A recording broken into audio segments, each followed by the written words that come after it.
Guys, what's up? Prince Sports here. Don't forget to comment, like, subscribe. I want to talk to you guys about Kevin Durant and the Brooklyn Nets. You know, the opposite team to this one. They got two All-Stars. You know, you can make a case one is a superstar or both is a superstar.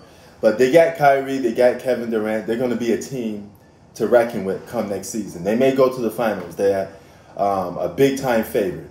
And my thing to Kevin Durant is, you're up next, okay? LeBron James had to prove himself and make a comeback this season. If he didn't, I wouldn't call him the best player in basketball anymore. Somebody would have took his spot. So now the next challenger is Kevin Durant. LeBron has the crown. Now you got to come and try to take it from him. You know, you're going to have a little bit more of an advantage because you're going to have a full 82-game season. You're going to have probably playoffs back to the format that it was, you know, with the traveling and everything, you know. So there won't be people second-guessing it, so to speak. So no excuses for Kevin Durant. You got to come and you got to snatch that crown from LeBron James if you can do it.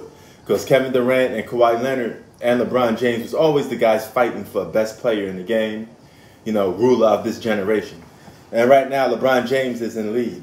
Out of all the superstars in basketball, he has the most championships.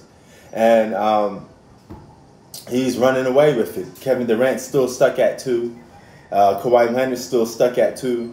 You know, closest guy to him is Steph Curry with 3. You know, it's like a little race going on, but I don't see the Steph Curry in this conversation anymore. I think it's still between LeBron James, Kevin Durant, and Kawhi Leonard. But the new order is LeBron James, Kevin Durant, Kawhi Leonard. Since Kawhi Leonard failed miserably in the playoffs, he get bumped down. So now I got to judge Kevin Durant. But my words to Kevin Durant, or my advice, or my judgment or critique of him will be based on what he does this season. Because this coming season, there's no excuses for you, man. You had years off, okay? You got to get back into game mode. No more talking shit, because he's been talking a lot of crap in social media. He's been making himself relevant in Hot 97 interviews. He's been talking about LeBron, saying LeBron isn't the GOAT. And he believes that he's better than LeBron James. There's some people out there that believe Kevin Durant is better than LeBron James. You know, better defender, better scorer. And he's going to be another guy that's going to have to come and take that crown. No excuses. You're going to have Kyrie Irving by your side. You got a good supporting cast with Spencer Dinwiddie and all them boys. You got to go after LeBron James and Anthony Davis. You got to go after their crown to take it. And this is your chance, Kevin Durant, to take that crown and get your respect as best player in basketball. Because you didn't get it too much on Golden State Warriors, because whenever you stack the deck, you get judged accordingly, okay?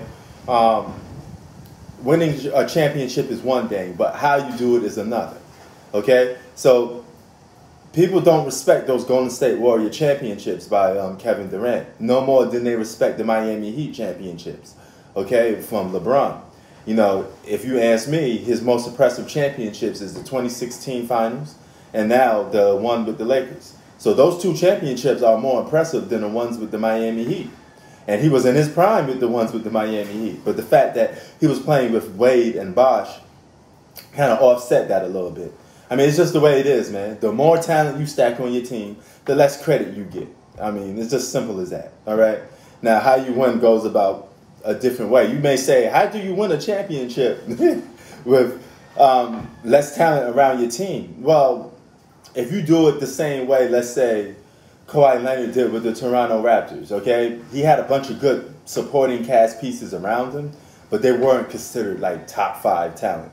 If you can win the championship with a bunch of top 10 talent, top 15 talent, and you're clearly the best player in the world, then that's more respectable than winning it with a top 5. It just is, all right? So don't get your panties in a bunch about it. Be like, but no, it is what it is, okay? That's just how it goes. Life ain't fair. Life is a bitch, and it is what it is, okay? So miss me with the fair stuff, okay? You only get fair is a place they judge pigs, like Stephen A. Smith would say, okay? You got to do what you got to do to win championships. I mean, if it's stacking the deck, you're going to get credit for it, of course, but you're going to get lesser credit compared to another guy that did it in a more oppressive fashion. It's just simple as that, you know. And Kevin Durant, you're next.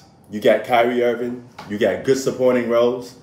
And you may get some good pieces this offseason. The Brooklyn Nets will be a force to reckon with coming this upcoming season. So Kevin Durant, all eyes on you.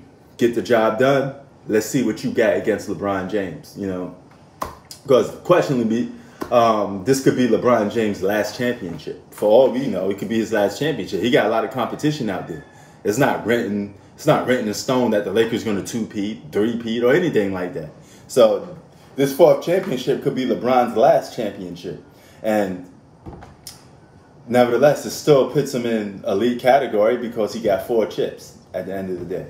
But Kevin Durant, you got 2. You want to move up on Mount Rushmore? Get the job done. Prince Sports out. Peace.